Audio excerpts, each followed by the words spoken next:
Let's be clear. The template was not made to carry myth and religion. Myth and religion were made to carry the template. What's the template? Hi, Dan Paulson here, and I'm going to take the opportunity in this video to try and explain a little bit better what I'm trying to accomplish with the templates. I've had a conversation with somebody recently, and I'm trying to understand what's going on, and I'm too close to it sometimes. I have to step back. I took a break. The individual actually mentioned somebody else's channel and made some comparisons. And of course, I wasn't familiar with the other channels, so I thought, well, I'll go check it out. And there's a lot of spirit, God, this whole kind of, let's break it down and figure out what's going on. And let me bring up the comment first. We'll just cover that real quick and then move on with the response and my thoughts on this. I'll tell you right off the bat that I've found what they were talking about for me at this point to be something that I found to be very unapproachable. I nevertheless recognize something in there that is, I think it's common and we need to talk about it. People are looking for answers, as am I. And so why would anybody be right over somebody else? We're all looking for something that rings true for us. And let's just read the comment here and I'll get started. Okay, from Project Thalamus again. I think I'll keep watching, but take it easy on the comments. That is because I said something snotty up above. I apologize. I struggle with this. Some people come at you with things that you think you're getting through and it doesn't work out the way you want it to, and I get frustrated and the God and the whole supernatural, and I realize, boy, I'm just not being very clear, am I? Anyway, I apologize. After watching the intro video just before this one, you do say the template is one-on-one with the individual and, my take, is there to help people get their minds straight. I agree with that. It seems John Vervaeke, I'm not sure how to say that name, is doing the same. And what I'm getting at is that this mind control is needed because of a lack of body control from a sort of reductionist thinking. An example is deer, which are intelligent since they have to chase food and are chased. Cows don't have this level of intelligence, and the level of intelligence goes down in the world as their numbers rise. But cows or deer aren't But cows or deer aren't what you might call super intelligent anyway. So what? This reductionism fails to see the world as intelligence producer, instead becomes clever at not seeing other levels which can be lucrative in a different value system. In a way, templates, here's what I want to get to right here. In a way, templates need to be loose since perhaps people don't all think the same, and the loss of this diversity is unintelligent. Anytime something is made easier, this is a loss of the ability to be intelligent. YouTube can be very annoying this way. Thanks for your work and have a great day. I think I better do a better job describing what I mean by template. And, it's just a fixed sequence of events. For example, if you had to take a plane flight, you know that there's a certain pattern you have to go through. First, you've got to pack, then you've got to travel to the airport, then you've got to get through ticketing and then security and then go wait at the gate and then you board the plane and then you taxi out and then you take off. You can't deviate. You can't take off first and then go to the airport or do anything like that. It just won't work. There's a certain fixed sequence that you're stuck with. And that's exactly what we're working with here, actually. A fixed sequence that we have no choice in.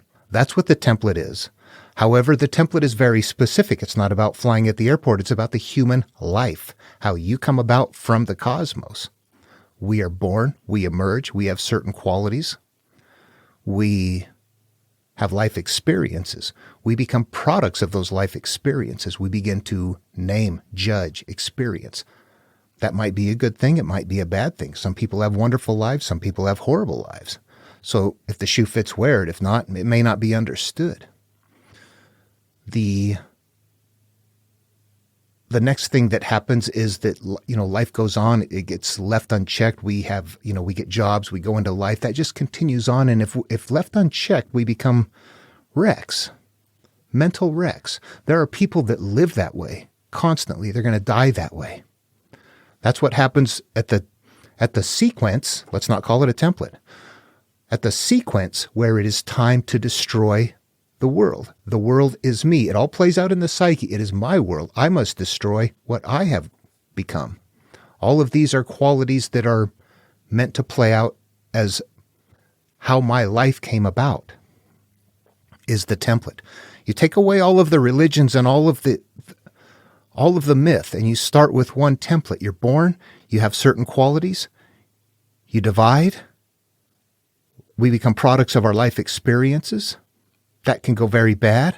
One day we want to resolve those life experiences. Some of us do. We're going to go back to work on resolving them. We have to turn inward to do that. We have to go face our memories, our perceptions, the things that we don't like, the things that are hurting us, that are sequentially coming out. We have to address them and think about them and process them mentally and work them out until they are no longer something that hurts us, which then changes what is up here and changes the way that we flow in life, or have graces of God. I don't want to use those terms because people suddenly drift back into that. It is really how your life experiences from the cosmos in a collective psyche of humanity. It is also, and this is probably where I lose everybody, it is completely science-based. It says that the universe is this big, vast, complex, massive energy that we don't understand, and somehow we function within that. At no time does it say, we got some weird things going on, oogity boogity out there. It's not that. Okay. I want to play some of the recommended or the comparison material, and why I look at this and go, I don't find this approachable. Not in the way that I seek. No, I know. I just, you know me, we're all of us as academics are like, okay, I do want to work this out. No. Okay. Academics work this out. There's a lot of academics working on this. I've reached out to them, and everybody's doing their own thing. I am not an academic. I am an individual that just spotted patterns and had time and just obsessively went after this. I'm that person from out in left field someplace. The material, the template, all of that was put in by people who were not college people. This goes back to, I find it in the Babylonian works and Gilgamesh works, Sumerian, so it probably even predates that. So this is very old material. Who put that in there? They weren't academics. I think academics I don't think academics is going to help anybody find this material. I really don't. It might help people expose themselves to more things, to see patterns that are, oh, gee, I see some things in Exodus that I see in Homer's Odyssey. Oh, yes. Those things start emerging. But as far as what the template itself is and why those things looked pattern in there, they're not getting that. In fact, I think it's inappropriate to try and say we've nailed this down. We're really exploring this because the only thing I'm trying to do is to show these, and I think I'm using this word correctly, the spiritual richness of the framework that we're working on, right? It's got a lot here. It's got a lot it can give. Did you hear him say spiritual richness of the framework we're working upon? Framework, template, pattern, sequences. Is that what he's talking about? I'm not sure, because I've listened to a lot of stuff, and I can say that there are templates there that are very simple. They can just be very direct. You must turn inward and you must let go of what hurts you. They can be that simple. Or they can be, you create an altar where you talk to God, which means you're talking to your higher being. Then you're going back and you're dealing with the bad things that have happened, which represents the idea that you're resolving your issues. It can be thicker, but they're holding essentially the same things. It doesn't get really thicker than the idea that we must mentally let go of the things that we cling to in order to feel free of them. And that what we do cling to is what we cycle around. And if our life isn't okay, we must change what we cling to. That's basically this right here. I think now what I was going to say was you've got ensoulment, and then you've got the self, right? And that's sort of mediating between ensoulment and self-transcendence. And what it's doing is it's trying to get them organized so that they nexus with agency in the world. So these are not just, these are things that actually empower your agency in the world. And it sounds like you're agreeing with Totally. that. I agree with it 100%. I find the verbiage difficult. It's the higher being. It is that part of us that we can get to where we're separated, emotionally detached from ourselves. We've got the stored characteristics that we have inside of us that are painful, and we've got the conscious in between that experiences, well, it experiences life and decides the quality of what goes in, and then whenever that memory comes out, it re-experiences the emotion of what is stored there as well. So we continue to have the cycle coming about that is cause and effect of the nature of what is planted in there, the nature of the seed. Well, all of these really break down to the idea that you have experiences or perceptions in life, beliefs, things that are painful, things that are hurtful, things that might be judgments against somebody else, things that might be you feeling ashamed of something or a victim or something like that. All of these derogatory things that we hold on to continue to create life experiences in the nature of what they are, and that we simply interact with them. The higher being must be the one who, when we're remembering these things, what happens? We don't feel good. We want to push them away from us. So we allow the conscious and the emotions to win. When we recognize that, we can use the higher being to understand that that is going to happen when we go to emerge those memories and we begin crying and bawling and we want to get away from them, or we're, angry, or whatever it is that the emotion evokes in you. You have to know that that's going to come out, and that when it does come out, your conscious is going to want to get away from it. But that if you let the conscious win, the healing doesn't take place. And then what I wanted to say is all of that's the soul, spirit, self side of sacredness. And then there's something, each one of those picks out aspects of the world, or Spinoza's God or nature, that it conforms to. And that's the sacred, right? So sacredness is the transjective relation. I don't know what he means by sacredness. So I'm not following all of a sudden the verbiage. Again, I'm listening to him explain things, and I cannot in my mind understand what to do.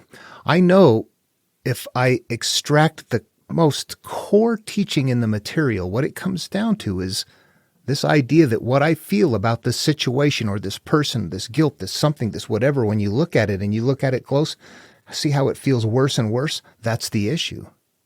Do you have the courage to resolve it, which means you have to go all the way to the point to where there's some sort of an amends and that the feelings are now not the same. The hatred, the shame, the fear, whatever it is, must be dissipated. And the only way to do that is to look at it and examine it. Beyond that, and then once that is done, you feel better. It ceases to cycle around in that way. That is a healing. We probably have a bunch of those to do. That's what I get out of this. It's that simple. It's that simple. You know what? I need to make sure to include, as much as it is simple mechanically, it is emotionally hard. That's what keeps people from it. The emotions, not the process. It's the pain in going through the healing process. The people that actually do it are the ones who get to a point where they go, I've had it, I'm done with this. Say that you get to a certain point.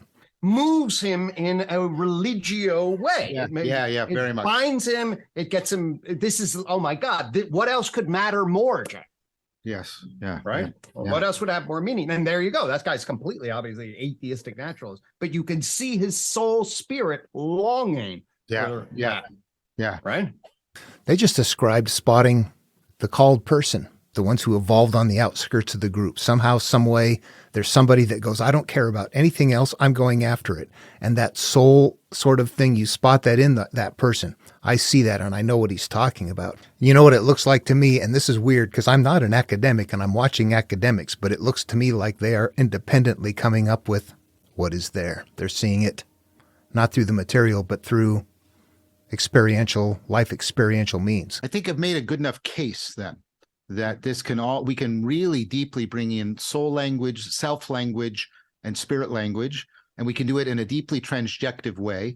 And we can say, we can point to these right? This side of the remember, the polarity is what matters, not the pole. But there's this side of the pole is the spirit, self, soul side, and there is corresponding, right, things that are entering into the codetermination, the conformity. Just like relevance is transjective and meaning is sacredness is a transjective experience, and there's the spirit, self, soul side, and then there's the emanation, emergence, polarity side, and those two are plugging together. When they plug together in this way, you get sacredness. And you talk language, marrying the coin to the tree at the Yes. level of, that's the marriage of that. And then find yourself. That's finding right relationship to then orient toward not that those things are all then. The verbiage is not yet interactive. I find that in my own work, that if I am able to explain something very easily, it's because I understand it well. And I'm not certain if they're talking about the material here. I mean, I listened to that last part and I think it wasn't clear. And of course, I mean, it wasn't to me. They were obviously sharing a conversation that they seemed to at least to understand each other on that. Although I still just thought that by the time I heard what I did, it just sounded very nebulous. It didn't sound like something I could just grab up and go, oh, I'm going to go put this to use. I'm going to use this. It sounded very, it was a concept. Okay. There were a couple of other things you talked about. One of them was like the evolution of deer, cow, things like that, and how things change. And actually, I'm not a geneticist. The only thing I've done when I talk about evolution and humans evolving is trying to picture a time where we were in a group but were fragile creatures and probably easily hunted, and a lion's probably ate off of the group. We had to be very aware that somehow group has evolved with different brain types in a proportion that would best suit the evolution of that group. And since we are emergent from the energy field that is all the cosmos, that we are emergent from that, this is where our brains would be connected to still a collective psyche that gives us a capacity to sense each other's emotions. Fear, joy would be important. I think from a lot of my own life experience, being outdoors, that whole animals can sense fear is something that I've experienced quite a bit. Although sometimes instinct takes over and it doesn't matter. But there are times where animals, if you're fearful, they sense that and they act a different way than if you're not. Yeah, I've experienced that. I think that field is there very lightly.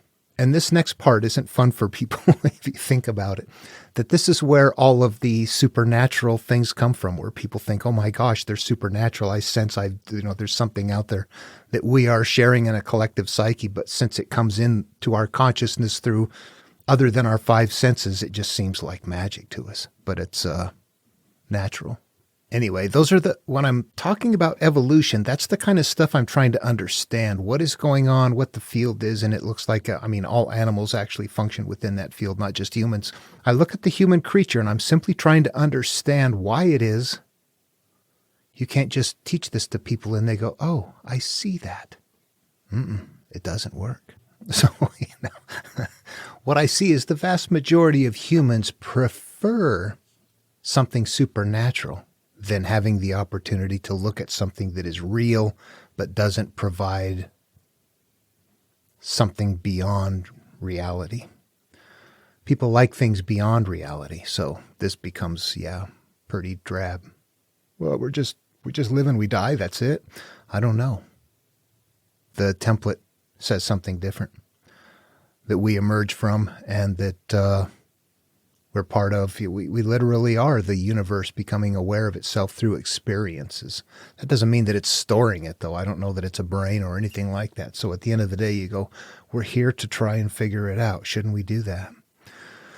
Okay, there was one more thing that you mentioned, and let me see here. It was, in a way, templates need to be loose since perhaps people don't all think the same. And the loss of this diversity is unintelligent, which means any time something is made easier, this is a loss of the ability to be intelligent. Let me say this, in a way the templates need to be loose. The templates are actually not loose. The templates are dialed in. You're born. This is the experience. That's it. It doesn't change. It doesn't vary. Whether no matter where you live in the world, that template is exactly the same, because that's how we come about. We emerge from the background. We become products of our experiences. We become a belief system from where we are, simply because we were raised there. If we were raised somewhere else, we would become something else. We need to understand that we are mental products of our life experiences, where you came from. That's why you're a different human than all the other different humans, because we are, well, we're individual, but we are products of our life experiences. Okay. That template is never going to vary. Nobody's life, it doesn't deviate that way for humans, the way we live life. The only thing that varies is the analogous carrying shell, the way that it's carried, the way that that template is hidden in verbiage. And it is always hidden in verbiage. I'm making it very plain language. Joseph Campbell was not very close, actually. He left out creation as well as cyclical failure, things like that. His is not complete. I think the easiest way for me to illustrate what I'm talking about, I've done this a number of times. This is absolutely it right here. This is how you can take one concept and express it in so many different ways that it becomes unrecognizable to the person that cannot read concepts. You can write it 1,000 different ways, and the person that can't read concepts is going to see 1,000 different things. The person that can read concepts is going to see one thing. We have to read conceptually. It's based on the psyche, and one of the issues, the most significant issues that there is that once you name something, once you classify something, once you've had a life experience that you put an emotional charge and a memory to and store it away, that becomes a part of you, and that things are going to continue to cycle around in pain. As a result of that, we're going to see that held in a variety of ways. But before we move on to those ways, think about that. Think about your own life if you have those experiences, something that it's like, what is this again? And you can find a place that it hinges around. And we're being triggered from the outside, but it's something inside that we're holding that is creating the actual situation and our fit with it. If it's rape, molestation, something we've had happen to us, something we've done, something that we're holding as a judgment against somebody, any manner of thing like that you can just look at your own life and say, this is a problem that continues to come up over and over, no matter what. We turn inward and realize that there's something in there that is the nature of that. Now, do we find that in the material? That concept right there never changes. Okay, whatever we're holding on to mentally is always going to cycle around in our life. It does. You only have to look at it and examine it objectively to see it. People that can't see it and continually blame the world are looking outward. Not until we look inward do we see something different, and that never changes. Okay. Buddha, all that we are is the result of what we have thought. If a man has thought with an evil thought, pain follows him, like the wheel follows the foot of the ox that draws the carriage. This is something we're supposed to decode. We're supposed to interpret it. We are the ox. We become the component part of the story. Pain follows. You can see a cycle coming around like the wheel from an evil thought. The evil thought is not me thinking evilly. That's analogous. That means I'm holding something that is evil to my existence, that is not good for me. It might be something I did. It might be something somebody did to me. It was somebody else's evil, but I'm holding it, and it's going to continue to cycle. Lao Tzu, in a like manner that sounds different, tells us right up front that caught in desire, you see only the manifestations. That this is the caught in the desire of what we're holding up here. It doesn't mean the desire of something we have in life. That's the physical world. When we transition it to the psyche, those all become analogous terms. Desire is not something that we want in the physical world. Desire is holding on to something that we're not letting go of. We don't desire it, but we're hanging on to it anyway. And caught in that, we only see the manifestations of it. Same lesson. When we hear from Jesus, we're going to hear that Judge not lest ye be judged, for the manner in which you judge others will be judged back to you. What we see is that what we have put mentally towards a process is going to continue to emerge. The woman will have pain in childbirth that will continue to increase. This becomes more difficult to see. There's not a wheel. There's not something going around.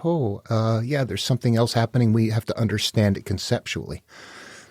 And we have to understand that what they're using is the inner being is what they're calling the female. It fits in their hierarchy in their society where they're stoning people in the streets.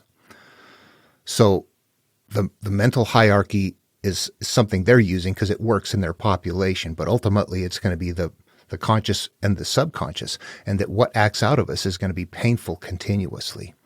In Greek myth, we have, you're familiar with a boulder being rolled up the hill, but before it can get there, it comes back down. It gets rolled up, comes down. Liver being eaten out, grows back. Liver being eaten out, it grows back. These are punishments that are happening. Harpies come down and defile food, and they continue to be harassing elements until they're stored away someplace. A tree grows up and it gets cut down. A tree grows up and it gets cut down, and not until it's taken out by the root does it become, does it cease. All of these are holding the same concept. You look at them and go, those are all different from each other. The tree growing up and you cut it down, that represents what emerges from my garden. I've screamed and yelled again. I've apologized. I'm sorry. I didn't, I did that again. You're cutting down the tree, but it grows back again. Not until you pull it out by the root do you go back to the core. Do you find that and pull it out, where we cycle around that which we hang on to. The pain keeps happening. All of them are holding the idea of conceptual pain. All of them, despite the fact that they sound different. Once you interpret them in the psyche, they go to one place only. That what I am mentally hanging on to, even if it's in the background and I don't want to talk about it, especially so, that is the stuff that continues to cycle around. So despite the fact that they sound different, they are not. That is what we're missing. The template is always the same. The way it's carried varies. Varies. If we were to think through these, what we would see is a number of things that is being taught in the material too. Number one is cause and effect. What is cycling out is of the nature of the seed, of what has been planted. It's the experience that we have unresolved emotionally, some sort of issue that or belief system that we're hanging on to, which is causing the issue. That's cause and effect. And it's cycling. Things continue to cycle. This is right in the material. Yeah. It's this starkly simple. It's clever. Think about it. The wheel moves based on what's inside the hub. So life experience happens based on what we're holding inside of us. The tree grows up and continues to grow up until it's been pulled out by the root. So those are still both holding the same lesson. They sound so different, yet when you see what they are, they sound exactly the same. Whatever I'm holding on to, once you've transitioned it into the psyche, that's me. I'm the tree, or no, what is emerging from me needs to be pulled out by the root, or what is cycling around is because of the hub inside. All of them are what is happening cyclically, experientially in my life is of the nature of what I have stored up in my brain. What I see is if I was to try to imagine reading the Tao Te Ching, and of course Taoism emerges from that. The Buddha wrote the Dhammapada, which is really, you take Hinduism and scale it down to its basic core and teach it in a cryptic way, but in very short verse without being all over the place. You get the Dhammapada right there. But then Buddhism emerges and grows from that as a lifestyle that is meant to live really close to that template and allow people to heal and to have a peaceful life and to meditate and to let things go in a gentle manner.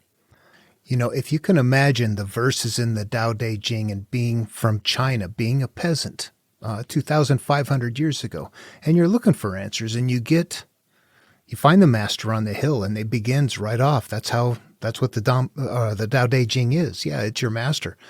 It gives you cryptic verse that you must then go and figure out.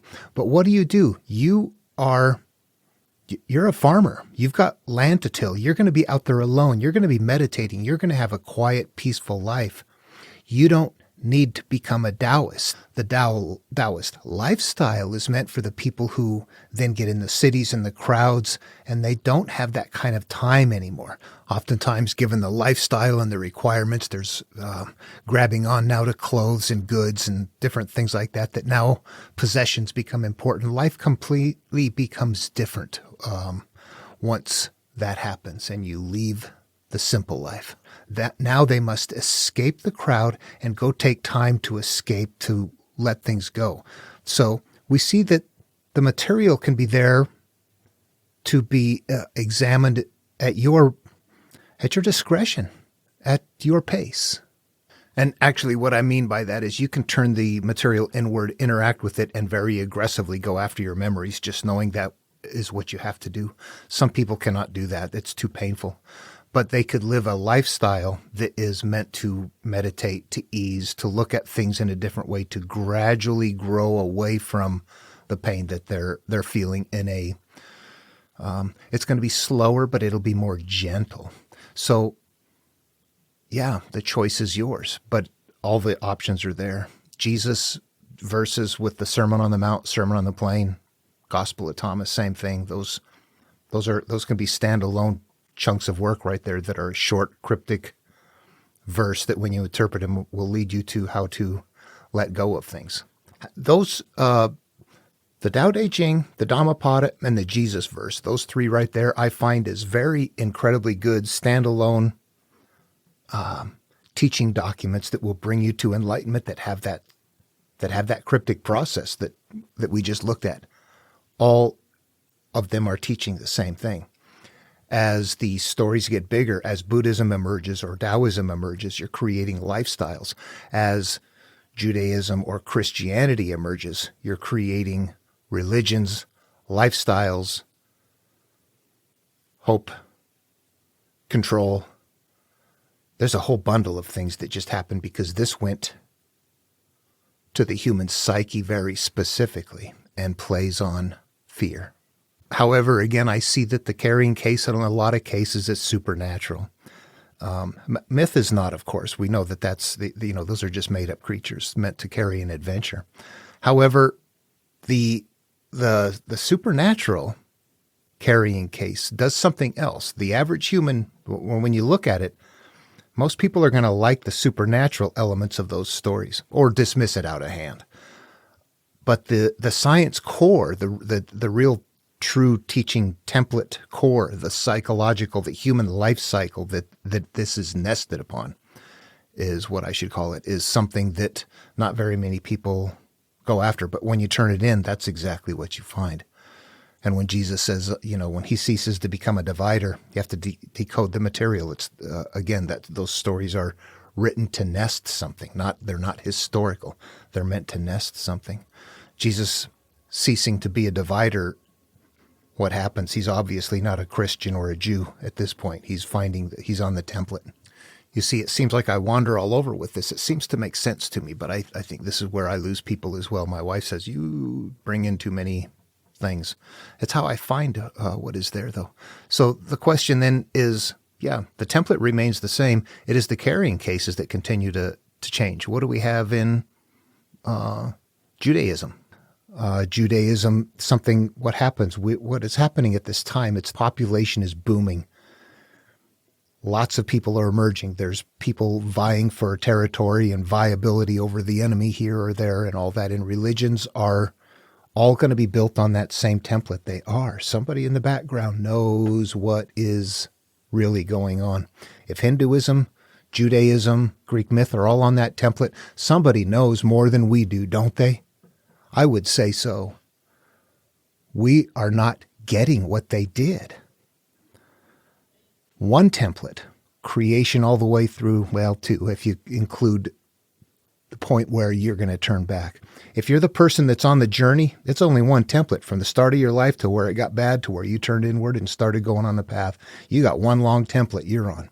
Most people are going to not go through the whole template, though. They'll go to the point where, it's raucous and stop there. They won't turn inward. All right, I'm going to suggest if you took Hinduism, and it's huge, it's monstrous from a long time ago, when in more recent times, 500 years BCE when Buddha is coming up with, well, the Dhammapada and Buddhism emerges. It is a streamlined version of Hinduism with a lot of gods out. There's a lot removed from there.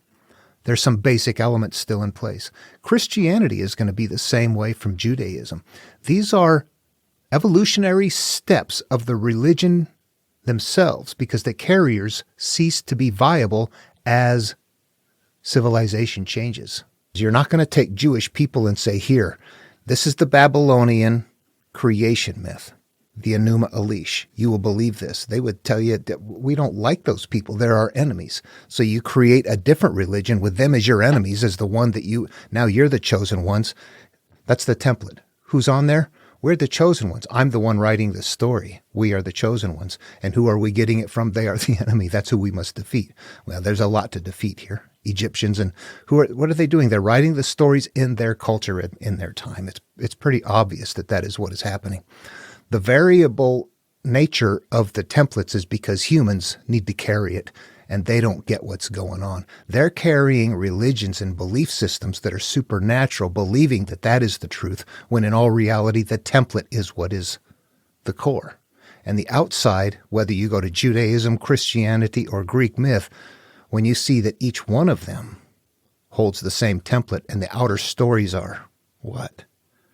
Yeah, we might as well worship Zeus and await the return of Jason. The template is not a guide. The myths and the religions are arcs, carrying cases. Many are called, few are chosen, and many outward looking are the ways that lead to destruction. Through the narrow gate is the right way. We have to turn it inward. They're not just saying, they're saying, think about it. Everything. Somebody that knows this template knows that whoever is in Saudi Arabia or India or China or wherever that knows this template, that we all agree on what life is about and how things work and how to get along. But since people don't, you have to put it in something that they'll carry so the rest of us can find it. Buddha, all that we are is the result of what we have thought. It is made up of our thoughts. It is founded of our thoughts. Dhammapada. If anybody wants to argue with that, yeah, this isn't your path. You got to go stay out, looking outward, go find the supernatural and find something that can never be understood. Sometimes that's just more comfortable for people. Understanding stark reality is like, oh, crap, really? That's it? Well, I don't know. But I'd rather chase reality down to the end than not know what's coming. Anyway, I just wanted to respond to that, again, with apologies for being short-tempered and realizing that this is something that is so different. I don't think people are getting it, and I need to just get on with the template and stop trying to explain it. I get that. I'm so slow to pick up on that. I have to just proceed. The right person that picks up what's going on is going to want the answers, not me repeating what they're going to have. By the time somebody gets there, they're going to have that figured out. You have to read them conceptually. There's no other way around it. I had an experience with somebody who knew Greek myth the other day who jumped into a conversation and scolded me for suggesting the idea that Jason and the Argonauts and going through the clashing rocks and Moses going through the Red Sea are both crossing the threshold and exist at the same place on the template. And they just hammered me for suggesting that they were both, that all of that was the Red Sea. They wanted me to tell them where those clashing rocks were and who was the Jason's God and all of that. And they couldn't understand even that I'm saying it. I didn't say it was the same physical location. It's the same template location. Location means step, means point, means the next step along the way, step 4 in the process. That's the same location I'm talking about, not the same physical location. These are not real stories. Never think they're anything but analogous. When we start thinking they're real, we lose the template. We start thinking they're historical. And even if there are historical elements there, they are being used as analogs to carry something different. So look for what's there. Just because the Red Sea's there didn't mean Moses crossed it. But on the template, that was crossing the threshold. If we can't read it that way, we can't see what's there. Period. Physics. Quantum physics is where we're going to find our answers. Nothing in, I don't like using, you have to use spiritual and things like that because that's where people exist. And you're trying to bring that in. You know, what is the spiritual realm? To me, that is the collective psyche. Can you get people on board with that? The collective psyche is something we can interact with. The spiritual world is something that happens in the background. We're still interacting with it, but we don't know that. We're just, seeing if it happens willy-nilly. When you understand what it is, you can then begin to interact with it. I don't like the idea of keeping things supernatural. You can't interact with anything. Okay, and I don't know how much of my own I'm adding to this as I talk about this, though, but I watch a lot of videos lately on science and quantum physics and the brain, and that actually consciousness is still something that's difficult to explain, and that somehow it seems to be a quantum property. And I think, what if when we are functioning and we are storing these emotional states, that we're actually, without our conscious being aware of it or tuned to it at that time, we're constantly activating that quantum field of the frequency of that emotion. And anytime we're crossing paths with somebody else, that's when we get triggered. But that it's always there, it's always in the background, and it's always ready to emerge. All it takes is the right combination of trigger, and bingo, it comes up, doesn't it? Over and over again. And it gets worse as time goes on. We can see that. The material teaches us that. But I think that I've learned something experientially with the material that they haven't done. While I see lots of people in these very complex ways on the outside trying to explain things, once you turn it inward, it's pretty simple and pretty stark, but it's not fun for people who are looking for spiritual answers. I know that. It's science. It's science. Where do you put science and spiritual? People get angry at me for suggesting the two. But spiritual is an experience that we have. However, that experience is based in something that is real. And if we don't know that it's real, and we don't believe it's real, and we're unaware of that, it's going to feel very much like this incredible spiritual experience. I've been there. I can still have those experiences, though, knowing that they're coming from a cosmic source and not a supernatural source, but a natural source. There's a connection that I have with my wife, or this experience or something like that at that time, that it's like, whoa, there's one of those magic moments again. Those things happen all the time. And, but they're no longer thought of as something, somehow magical and mystical in the background, but something that is a part of the way that our minds work, the way we function in the fields of possibility, the way that we work in the universe, and life unfolds that way.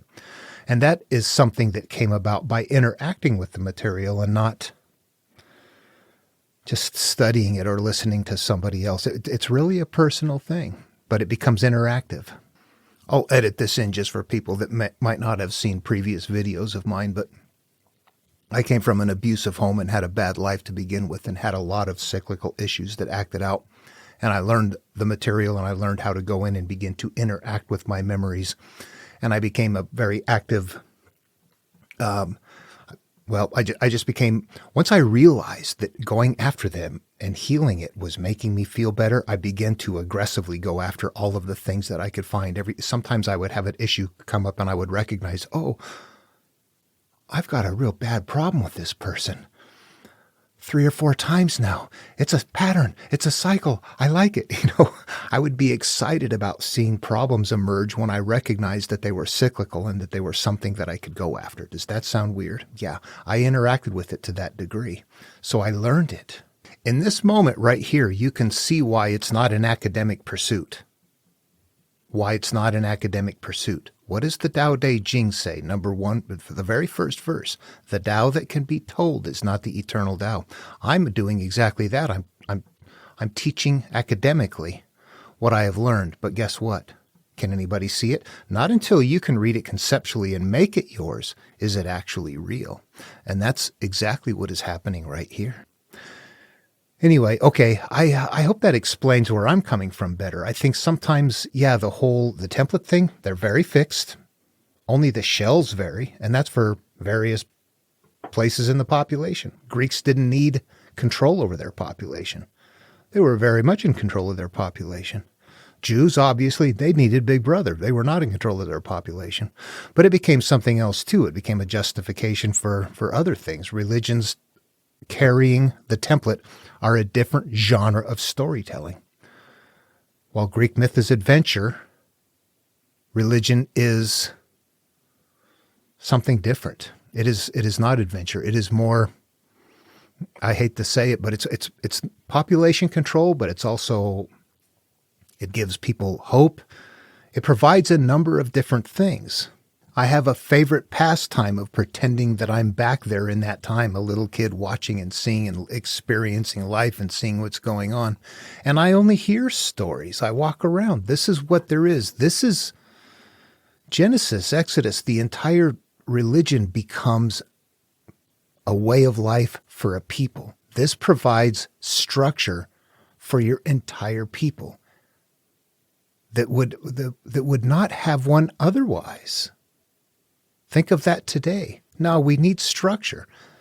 And that's exactly what this would be as well. All right. So generally, we're all raised with the idea that all of this kind of material is somehow mystical and spiritual, somehow something for somebody, and that you have reverence for it.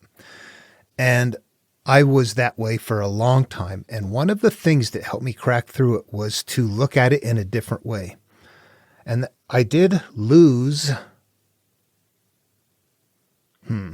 How do I describe it? There's a point where you are elevating it above you, thinking that this comes from some higher source. And if you look at it at some point and realize, you know what, this is cryptic material that comes from human beings that are sending a message to us, then you look at it in a different light. You don't treat it with irreverence. That's not it. You treat it as a carrying case that has got something in there. That is how I begin to look at the material.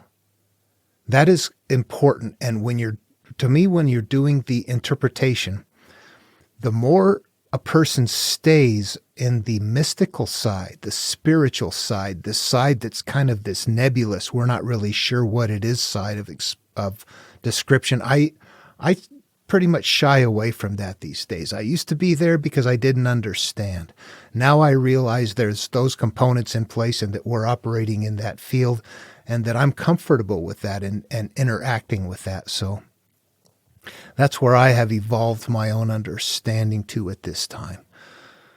All right. Hope that was helpful. And yeah, that was interesting what they were talking about. I'll probably watch some more. It was just some that I were grabbing were ones like that where it kind of like illustrated the idea that I think I know what they're talking about, but it's so hard to follow. The verbiage was very difficult for me. It was very, you know what, the honest truth is it was probably just foreign to me because I am not using that kind of verbiage. But there were times, when you're using a term spiritual, you have to define that term. If I'm using a term, what is stored in my memories, my perception of an event, the way that I feel about it, that zeroes in on a very specific place, a very specific location that can be addressed. It ceases to become something that is nebulous.